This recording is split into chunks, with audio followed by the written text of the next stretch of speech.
Hello, everybody, and welcome to another episode of your Bish Therapist podcast. I am your host, Melissa Reich, your Bish Therapist, a real life therapist turned pop culture aficionado, here to serve clinical interpretations and hot takes on all things pop culture. And today's episode is a very special episode.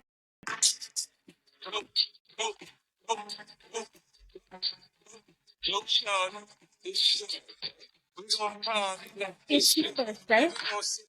Please, 50 Cent, don't sue me. It's your Bish's birthday, y'all. I am so excited. Seriously, please don't sue me. I just, as an elder millennial, I love that song. And it's my birthday. So today's episode of your Bish Therapist podcast is going to be about your Bish. For those of you who are new listeners to my podcast, I have an incredible life story. I'm a 2-time cancer survivor. Most people who listen to this podcast know that. But this week, so what is really special about my birthday? Well, number one, the very special thing about a birthday is that, aging is a gift not given to all. I am acutely aware of that. And so for me, you will never hear me complain about getting older, about wrinkles, about gray hairs, which are starting to sprout, and wrinkles too.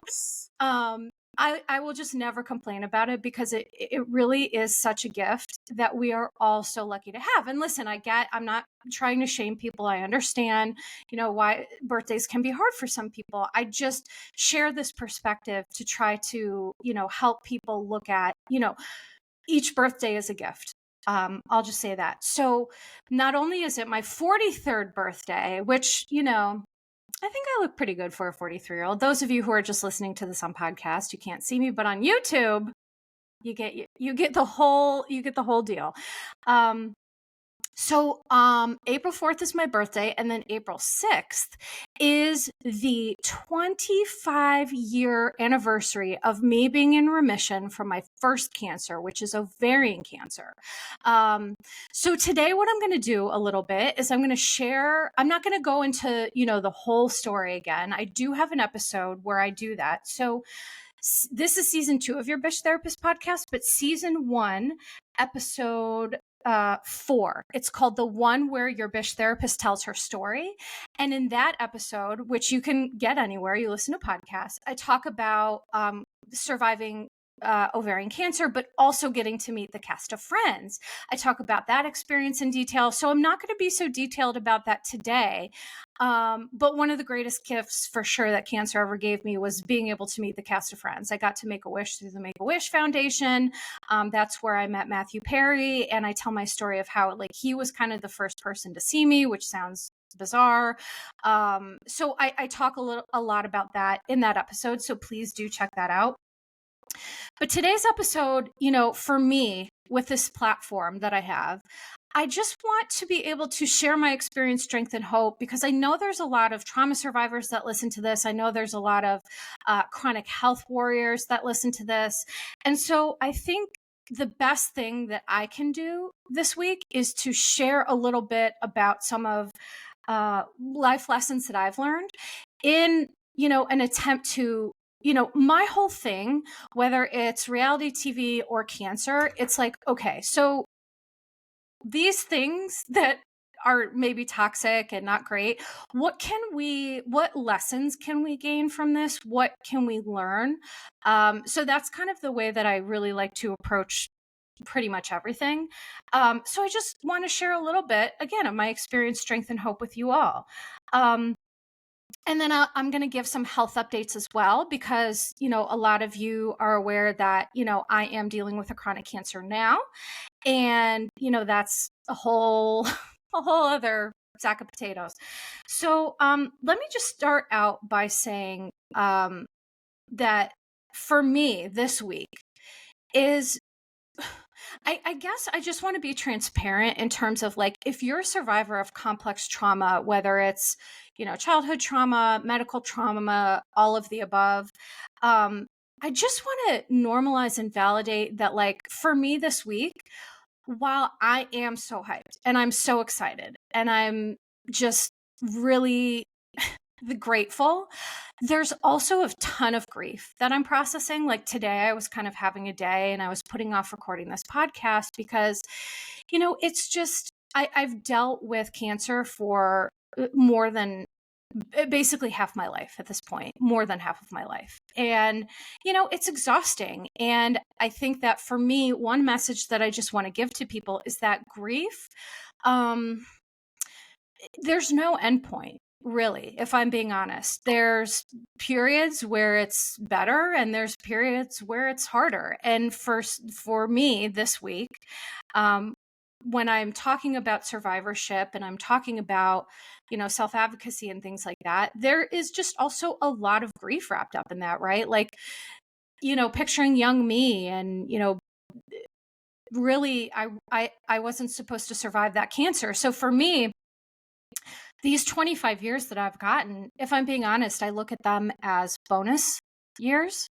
Bonus years that, when I was diagnosed the first time, I'll just briefly tell the story. So when I was 17, my parents, I grew up in a suburb of Chicago called Downers Grove, Illinois. So shout out to all my DG people and beyond, all the Chicagoland area people. I did a post on my stories asking people who follow me, like, to let me know if they're from Downers Grove or that area, because I am going to be visiting and I was thinking about doing like a little listener meetup. So if you're listening to this and you're interested in that, please email me and let me know, because I may actually schedule that. But shout out to my family, my friends, all the people in that area that support me. I appreciate you so much. And my goal truly is to do a live show in Chicago. That is a goal. I'm manifesting it because I don't think anyone cares now, but hopefully someday they will. So when I was 17, my parents actually moved me from Downers Grove, Illinois, all my family and friends, to Sugarloaf, Pennsylvania, which is as small as it sounds. And so I was a new kid in a new school. And immediately as soon as we moved, I started getting sick. And it's a very long story, a very long, painful story. I'm not going to go into the whole thing, but so I was misdiagnosed for so long because I just wasn't listened to. Teenagers, this is why I'm such a fierce advocate for teenagers, because, when I would go to the doctors and they would say, oh, well, you're just stressed because you moved, or you're a teenager, you have a poor diet. And by the way, I was like 5'8", like 100 pounds. I was actually underweight. And so what I want to talk about today is just self-advocacy, because I have saved my own life on more than one occasion. So essentially what happened with the first situation is I just kept saying, I feel like I'm dying, like something is very wrong here. And I was. And so by the time I got diagnosed, and this is in 1998, cancer research and treatment and technology has never been better, thank goodness. But at that time, it was bleak. So I was diagnosed with end-stage ovarian cancer, and there were doctors who didn't even want to treat me. My parents took me to Hershey Medical Center, and they recommended hospice. So my parents took me to Penn Medicine, who, they did tell my parents that likely I wouldn't survive. They actually suggested that they start making arrangements for me. Yikes. And but they would do everything that they could. And so April 6th to me, so imagine this. So I turned 18 in 1999 on April 4th. And then 2 days later, we get the call that I'm somehow in remission. It was a wild time. And like, you have to keep in mind too, so I'm a new kid at a new school. I have no friends. I have no support. And then I get cancer and people treated me like it was contagious. It's not like you see on TV or, The Fault in Our Stars or stuff like that. I did not get support. I did not get people driving by my house when I was home too sick to go to school. I did not get cards and support. I got none of that. I got people treating me like I was an alien.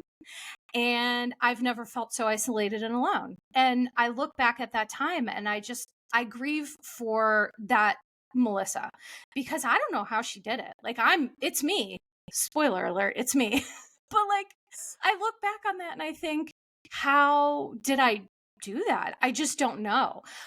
So I grieve for her. I grieve for, just that sad, isolated experience, being on an island and then, having to deal with this tough stuff. And, it was really challenging. So when I found out that I was in remission, this was April 6th of 1999. And don't forget, like, I was a senior in high school. And so everyone was applying to colleges and getting ready to go to colleges, but I hadn't even applied, because why would I apply to college if I'm not going to live to go? So they were like, "Oh, surprise, you're in remission. Now apply to college and just go." And it was like, okay. And I think the wildest thing for me, the difference now in 2024 versus then, is like, not one person ever asked me, like, "How are you feeling?" Not one person. Like, nobody. It was just so weird. Like, and I know, I'm sorry, I'm saying like a lot. I'm just, it was such a wild experience. No one asked how I was feeling. And in fact, the doctor said to me, and this is how me being a therapist came about, by the by. So my doctors and my team said, "Wow, you're really dealing with this so well." And spoiler alert, I wasn't. I was traumatized and I was frozen in like this trauma response, but it looked like to everybody else that I was stoically handling this well. And I wasn't. And so, they were like, "Wow, you should really look into, helping other patients or, whatever." And so that started to plant the seed in terms of ignoring my own needs and taking care of everybody else's. So that wasn't a great start. But, so I go to college and, I get on this path of, being a therapist. And, listen, I feel that the last 25 years, I got to experience the most amazing things. I got to go to college and go to graduate school, get my degrees, become a therapist, learn how to help people while also helping myself and focusing on myself. That was the greatest, thing to come out of all of this. I got to meet and marry the love of my life, my husband. I met him in college, and my sister gave me the 3 best gifts on the planet, my 2 nieces and my nephew, who are the literal loves of my life. I got to see them being born. My first niece, I helped deliver her. It was amazing.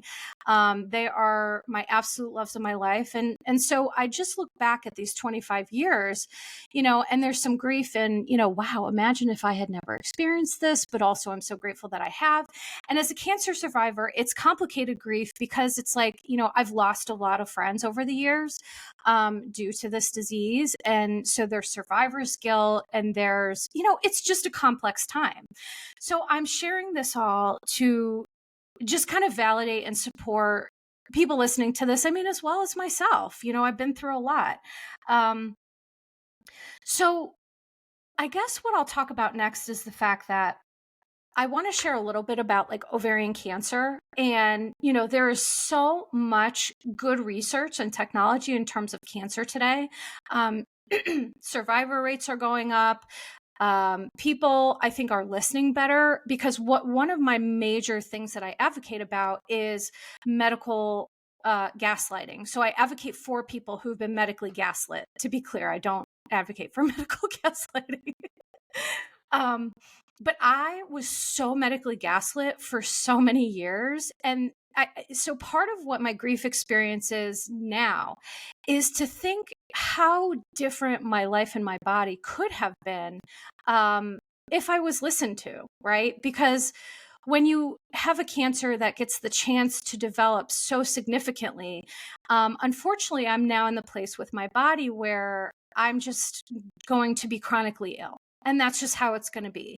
And, it never occurred to me that one day I would wake up and never get better. And so I think that the greatest, cancer's taken a lot from me. It's taken my organs. It's taken, my ability to have children. It's taken my hair. It's taken, self-esteem. It's taken a lot from me. But also what it's given me is wisdom, insight, strength, courage.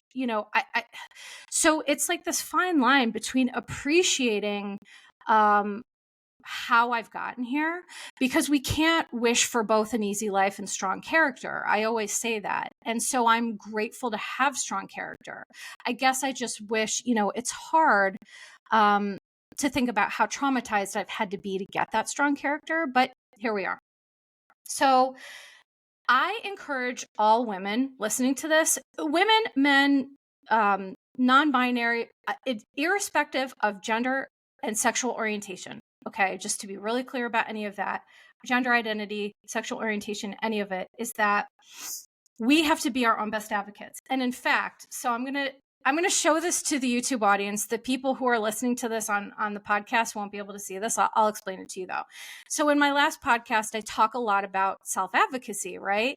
Obviously I've had to save my own life a couple of times, and I talked about we need to be our own number one fan. And I joked about getting a foam finger. Well, guess what, y'all? Here she is. For those of you who are listening and not watching this on YouTube, my very dear friend, Katie Matthews, shout out to Katie. Thank you, my dear. She got me this Your Bish Therapist foam finger, and it's blue, which is my favorite color. And this is the new mascot of the show. I'm holding it right now, and it's literally a foam finger that says Your Bish Therapist. So for me, every time I talk about self-advocacy, I'm going to be using this little foam finger, because we really do have to be our own best advocates. I don't care how good a doctor is. You are the expert of your body. Nobody knows what it's like to feel what you're feeling other than you. So doctors and practitioners may be the expert in their field, but they're not the expert of your body. So I just want to be really clear about that. And if you feel that something's wrong and you feel that you're not getting the right answer, listen to your gut. Unfortunately, I'm able to self-advocate now for myself in ways that I wasn't before, because I was a minor. And so, I could advocate all I want, but I was a minor and my parents were in charge, and they were in charge of advocating for me. And unfortunately, that didn't always work so well. So I'm proud that I'm able to do this now, but I just want to use this very loud voice and experience to tell you that if you're feeling something's wrong, do not stop until you get an answer. Because women especially, and this is where I will talk about specifically women, we are medically gaslit more consistently than other folks, and especially women of color. We are told we're crazy. So I was told twice, by the way, that I was a hypochondriac, and both times it was cancer.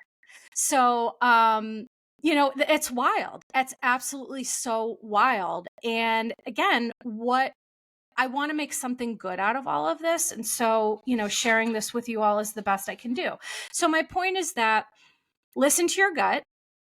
I think that we would all be better off if we just listened to our guts, our gut intuition, because your gut is never wrong. It's, do you listen to it or not? There used to be, I know this is kind of wild, but in the 50s, or maybe a little bit earlier than that, 40s or 50s, there was a diagnosis in the DSM for women. I think it was called hysteria or something. And the treatment for it was for doctors to give women an orgasm, and sometimes without their consent. And here's why I share that, because that was in the 40s and the 50s. And this is 2024. That wasn't that long ago. So I just think that what I'm saying is that the medical model sometimes does like to really discount women as, kind of the old adage of bitches be crazy. And I'm just here to rail against that with every breath in my body. Okay. You know you better than anyone else knows you. And that's it. And by the way, I've fired many doctors, many, and therapists. And so I think it's having the confidence in yourself to know that if this person or this situation isn't serving you to get you to the wellness place that you want to be, well, you have to find someone who it does make sense for you to see them. just to be really clear about that. So with ovarian cancer, I just think that, there are such great treatments out there today. There is so much advancement, but I just want women to be aware of the signs and the symptoms: bloating, diarrhea and constipation, belly pain, abdominal distension, which is kind of like swelling and, bloated, but it's a little bit more intense than that. Lack of appetite. Um, you know, so, and of course, anyone can Google this, but like, the one thing that I will say is if you have a family history of cancer, the one thing I highly recommend is genetic testing. Most hospitals, you have to dig a little bit and, of course, self-advocate to find it. But most hospital or insurance companies have some sort of coverage for it. So I was able to get genetic testing a couple of times. And what's wild about my genetic testing is that I have no real genetic mutations that explain the wild medical history that I've had. However, I have a genetic mutation it's called undetermined. So basically, genetics is truly in its childhood, its infancy, in terms of everything we're learning and how much it's growing. And so I have a variant of unknown etiology, which means that it's just not studied. So my variant that I have, we could end up finding out one day that it is a hugely major important genetic factor, but we just don't have that knowledge now. But if there's a history of breast cancer, ovarian cancer, colon cancer, Lynch syndrome, all these other things, please, I recommend genetic testing. Please, please, please. It's, they just take a little bit of blood. It's really not scary or complex. And to me, knowing is better than not knowing. I know a lot of people, sometimes there's an avoidance with health, but please take it from me. You don't want to do that, because avoiding something is the surefire way to make it worse, whether it's mental, physical, emotional, what have you. Avoidance is not good.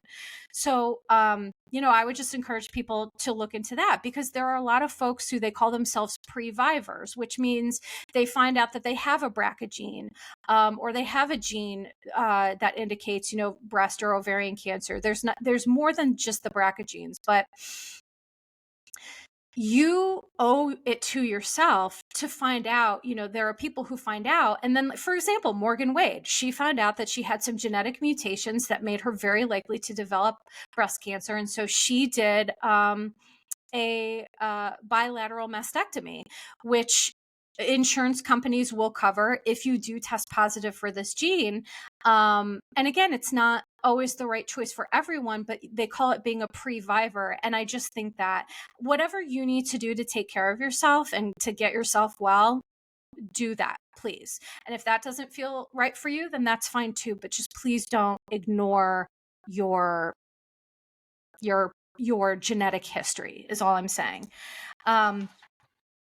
I also want to talk a little bit about PTSD, so acute versus complex, because what I will say is that I do not believe that there is enough mental health treatment or focus for cancer patients, period. It's better now than it used to be. So now, there are, you go to the doctor and you might find that they'll do screenings about your happiness, if you felt depressed or anxious, if you're feeling safe at home, things like that. This is new. This is not stuff that they used to do.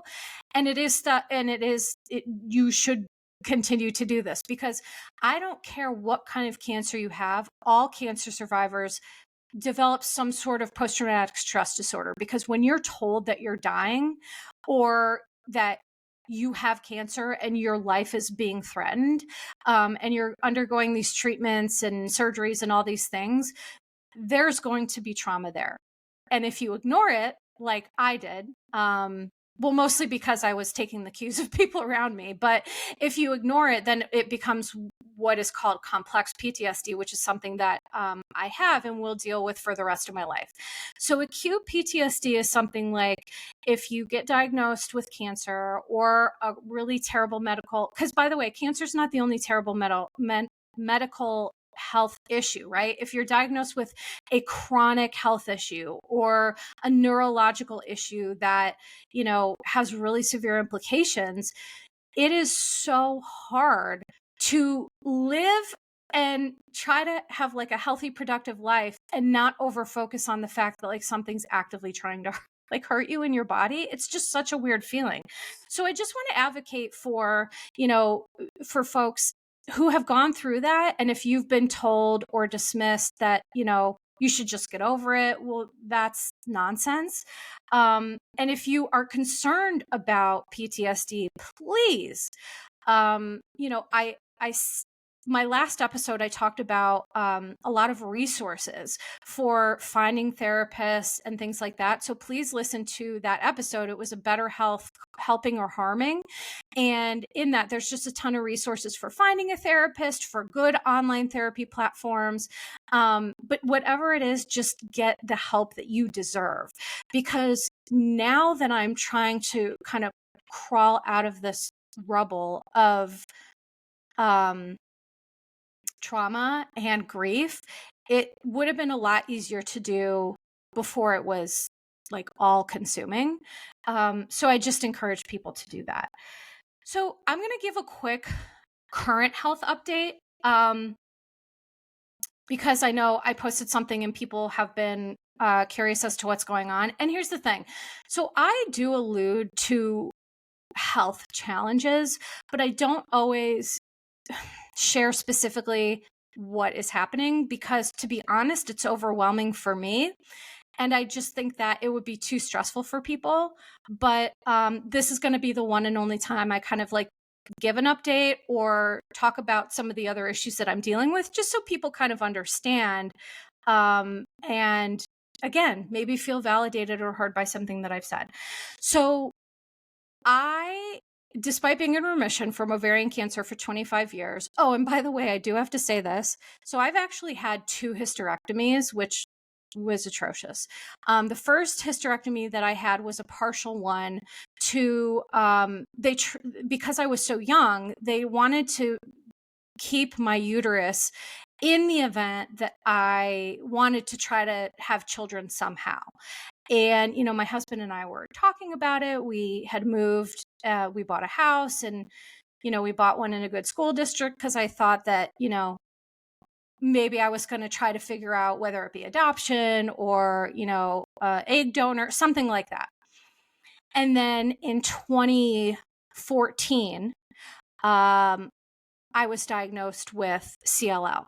So for me, when I talk about grief, and I just want people to outline this, is that sometimes grief can build on itself. Like, I feel like I lost my ability to have children when I was young.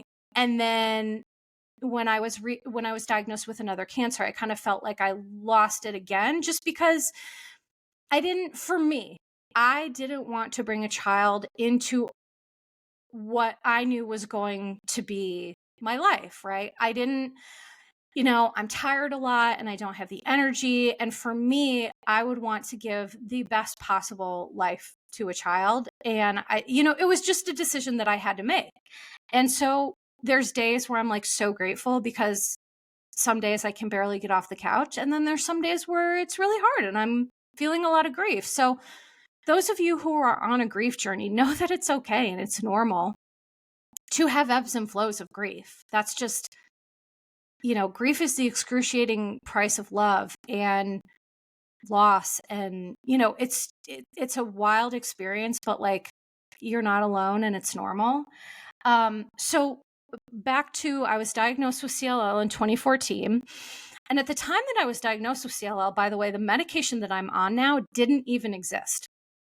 That is how far technology has come for blood cancer. And so I'll briefly explain CLL. What CLL is, it's short for chronic lymphocytic leukemia, small cell lymphoma.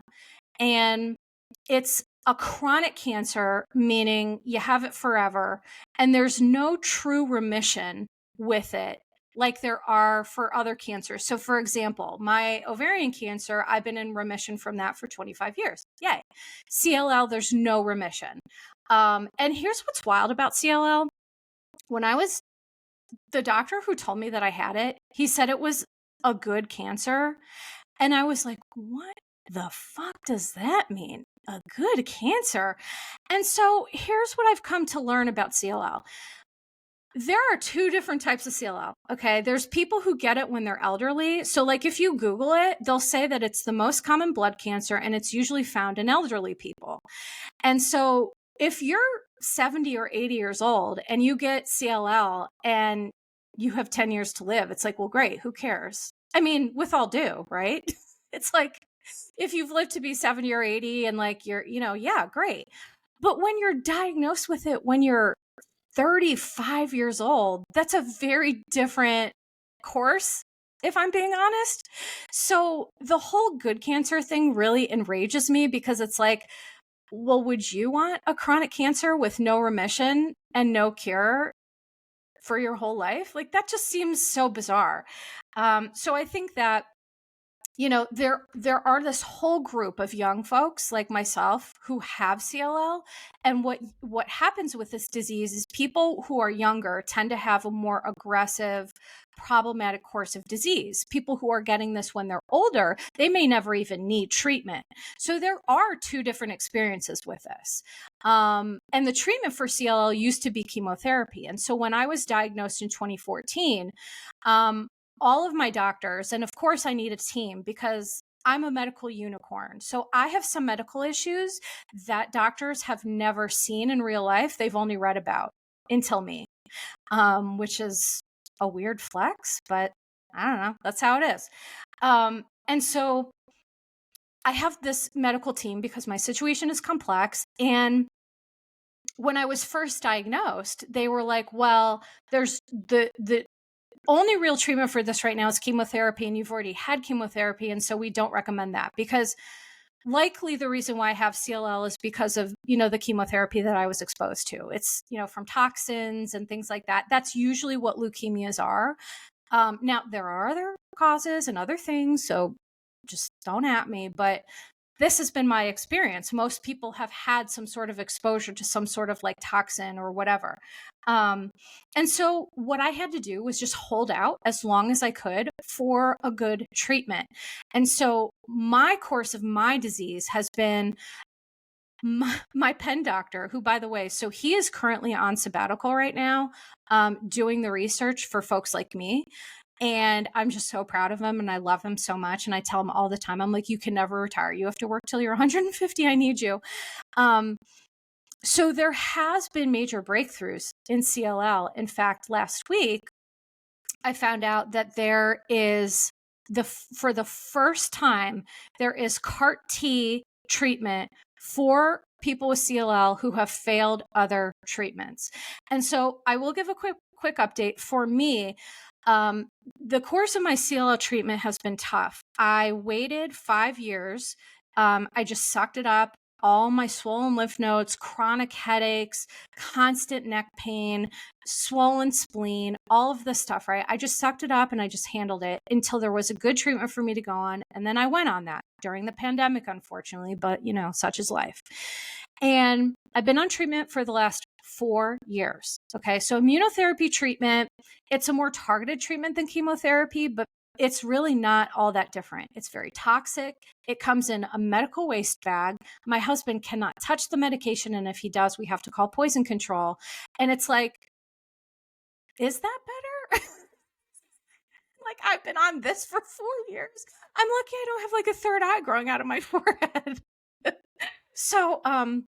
So it's like, while I'm grateful and I'm happy for this medical technology, it is really hard on the body. And so over the past 4 years, I have just had a lot of my health has just kind of decompensated, just due to the nature of all the treatments that I've gotten. And so that's just unfortunately kind of how it is. But what started happening was last year, I started having cardiac problems. So I had to wear a one of those, it's like a cardiac patch that it's called the Zeo patch for those of you who, some people will know what that is. But I had to wear it for 2 weeks, and I swear that was like the worst torture. My skin afterwards was just like a red irritated pile of, oh, it was awful. However, we realized that the immunotherapy started to give me cardiac problems, which it apparently can do that after a certain period of time. So for me, it happened a little earlier than it happens to most folks. Lucky me. So what had to happen is that I cannot go back on a full dose, and I am on a half a dose. And the half a dose was working great, and now it has plateaued. So what that means for me is more patience. I am stable, but not progressing. And sometimes with CLL, stability is the best thing that you can hope for. My MRI showed some lymph node growth, but nothing to be alarmed about. And so even though there are new treatments for CLL, like this CAR-T therapy, unfortunately what happens is that you have to be kind of on death's doorstep to be able to access that intervention, which that's just how it is. And so thankfully, I'm not on death's doorstep. I'm still stable. And for me, it is just enough to know that that can be a possibility. That just it took away so much of my anxiety, because what people don't know is that a couple months ago I was really going back and forth about whether I could continue to do this or not, podcasting, I mean, because my health was in such a precarious place, which put my mental health in a precarious place, and my therapist and I had conversations about being in this realm is hard. I get a lot of criticism. People are really mean, which I get it, but I expected it, but just as a sensitive person, it just doesn't feel good. And so my therapist and we had a come to Jesus moment where it was like, I either needed to learn how to do this and not let it impact me, or I couldn't continue to do it. So fortunately for everybody, I made the decision to just work on not letting it impact me. And I've been doing a great job. In fact, I'm sure some people are going to be annoyed about this podcast, that it's not about whatever they want to hear me talk about. Sometimes people treat me like I'm a toy or a plaything that's just for their enjoyment. And I'm a person, and so that doesn't feel great, but I'm learning to manage that. So what we're doing right now with my CLL is just being patient, continuing half the dose, meeting with my care team every 3 months, continuing to get blood work, continuing to monitor, but in the meantime, not letting it completely take up my headspace. So it's kind of turned me into a Zen master, right? Because what the gift that this has given me is the gift of mindfulness and radical acceptance. Radical acceptance is a phrase we use in some different therapy modalities, just about radical acceptance is about accepting what is without putting emotional quantifiers to it.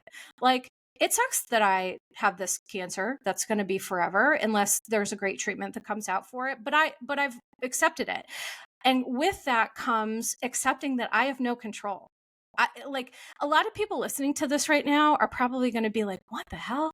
But if we start to have radical acceptance and understanding that we don't have control over really anything, there's a lot of freedom in that. I know that sounds counterintuitive.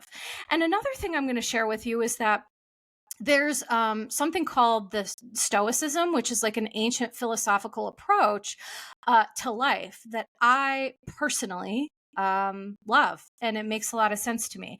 And there's something called memento mori, which is Latin for remember that you will die. And so there are philosophers that have spent lifetimes figuring out how, so this one philosopher, to practice death is to practice freedom. A man who has learned how to die has unlearned how to be a slave. So for me, it's we're all dying every day. For me, I'm just more acutely aware of it. I mean, truly. And so, I want that to be empowering. I don't want that to be anxiety provoking or what have you. But for me, memento mori and radical acceptance and accepting the lack of control, it has been my only path to freedom. That's it. So that's why I share it with you. If it sounds wild, if it doesn't make sense to you, that's fine. It may not be for you, but for me, this is how I have learned to manage mindfulness, right? So for example, if this were to be the last week of my life, what would I want to be doing? And then just do that. You know what I mean? Make that the center of what your life is. So for example, This week, I would want to be spending time with my husband and my nieces and nephew and my closest friends and doing this, right? Living my passion, doing my podcast, doing my clinical interpretations. So for me, how I live on a day-to-day basis is through that lens of, if this were the last day of my life or the last week of my life, would I be doing something that I love and I'm happy? And yes, the answer is yes. So listen, and I know we're not all, that's a privilege for me to be able to say that. It is a privilege because not everybody is privileged enough to be able to follow their passions and to do things that they love, because they have to work for a living and support their children and raise families and all these things. So I understand that there's some privilege associated with this, but there are also ways, despite wherever you lie in terms of socioeconomic status, there's a way to, at the end of the day, when you put your head on the pillow, are you proud of who you were as a person? And for me, that's all I have, right? I have mindfulness and I have that. And so I just feel really proud of myself. I feel proud for everything that I've survived. And I feel proud to just be able to look back at all of this and to share some of this with people and hope that it just helps a couple people. But going back to some of my health issues, so not only am I dealing with CLL, I also have something called hypermobile Ehlers-Danlos syndrome, which is a connective tissue disease in, it's hard to explain. So all of my joints are hypermobile, my arms, my legs, my back, my neck, everything. So they bend too far the wrong way. And because of that, my ligaments in my joints are completely jacked up, for lack of a better term. And so I have chronic pain and I have chronic dislocations. So I have chronic shoulder dislocations that sometimes, not going to lie, I'm a real badass and I just pop them right back in. I saw an orthopedist and he's like, don't do that anymore. And I'm like, okay, well. So I have chronic pain because of that, like from head to toe, truly. And here's the weird thing. I do live by something called acting opposite. So for example, when I'm in a bad mood or when I'm physically having a tough day, I will act opposite and I will do a little exercise, a little stretching, a little movement.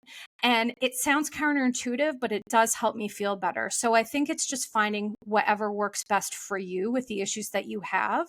But I just like sharing that term, act opposite. So for another example, if my husband's driving me crazy and he's annoying me, I'm going to love him and kiss on him and do the opposite of what I want to do, which is lightly stab him. Just kidding. I love him a lot, but people who've been married a long time, you'll get that joke.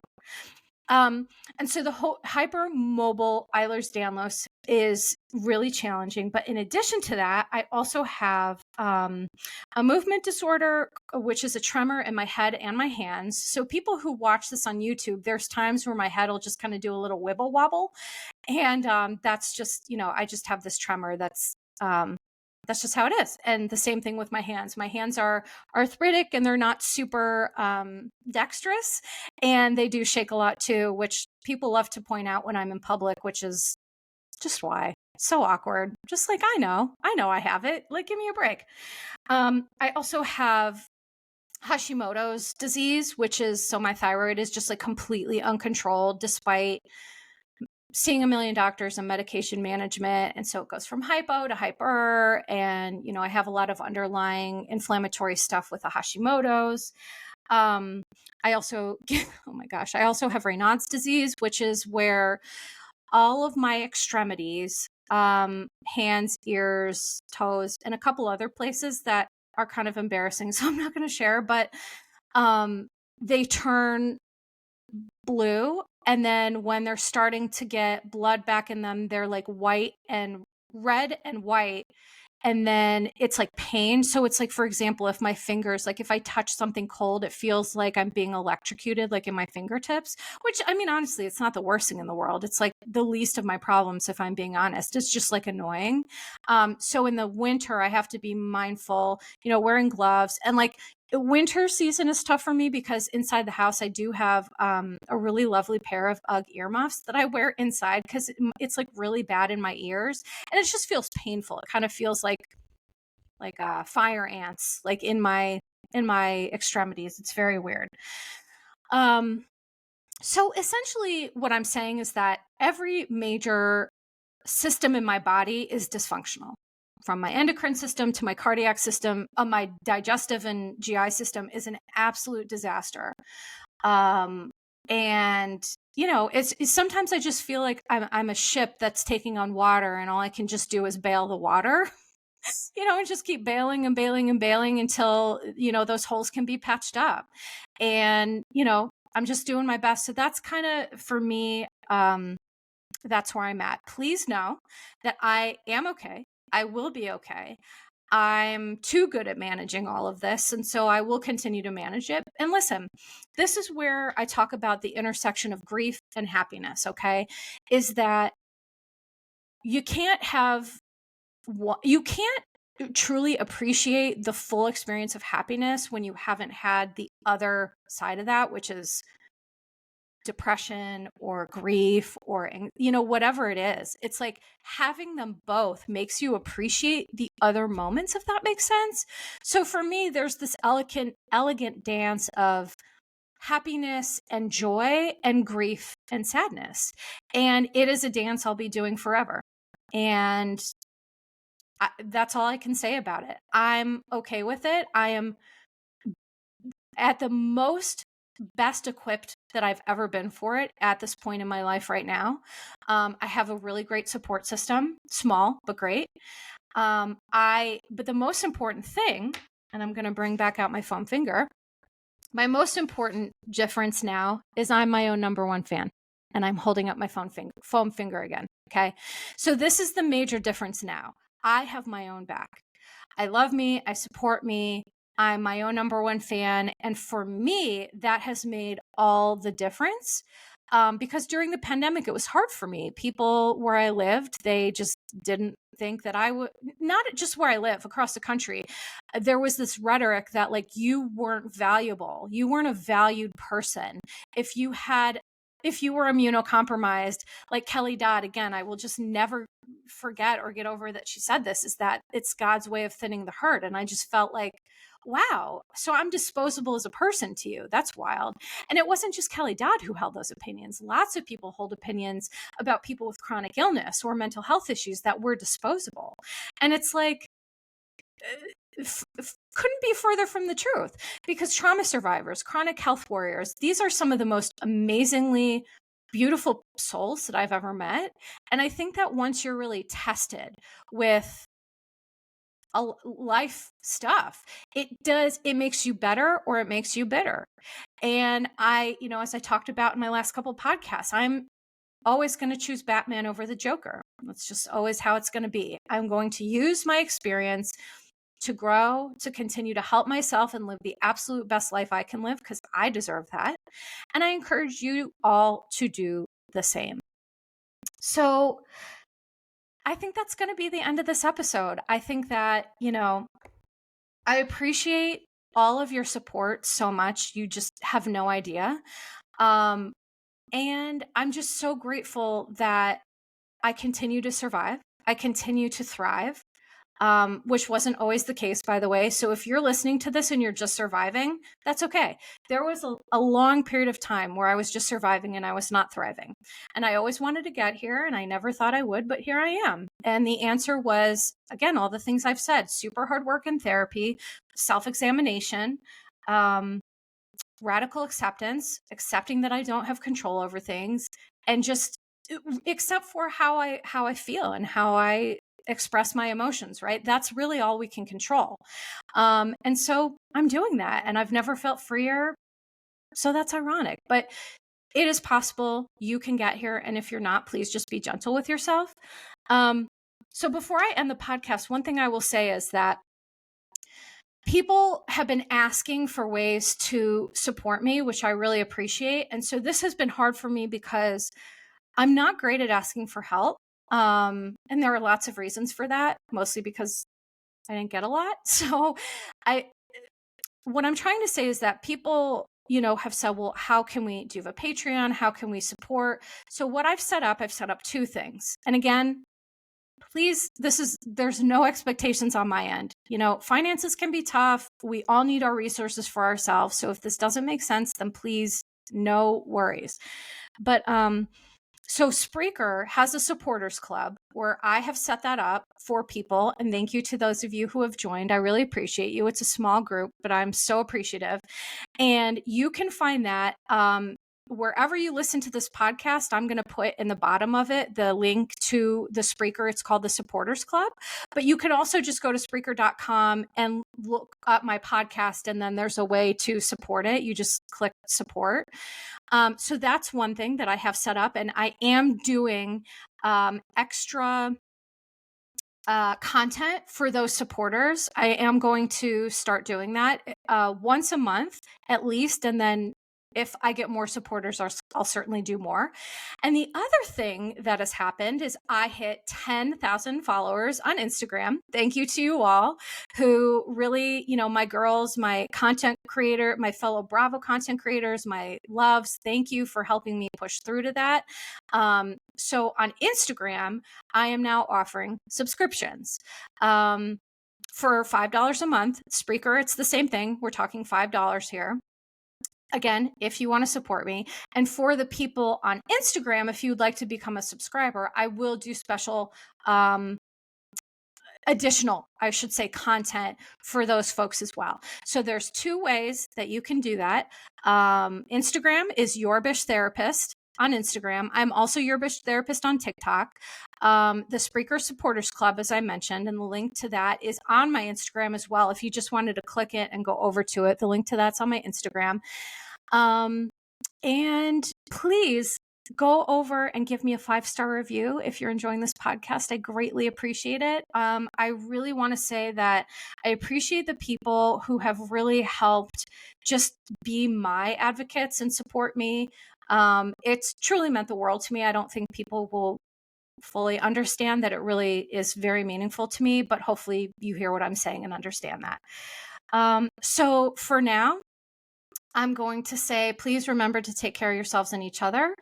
And I'm just going to have a wonderful next, week and a half, just celebrating my birthday, my cancer-versary, and just love and life. So thank you to you all. Appreciate you very much.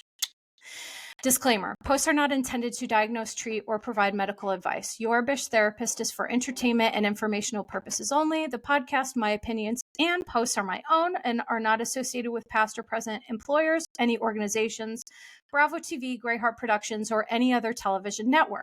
The information in YBT podcast and on its social media is provided for general informational purposes only and is not intended to diagnose or treat. Please do not act or refrain from acting based on anything you read, see, or hear on YBT podcast or associated social media. Communicating with YBT via email and or social media does not form a therapeutic alliance. Melissa, operator of YBT, is unable to provide any therapeutic advice, treatment, or feedback.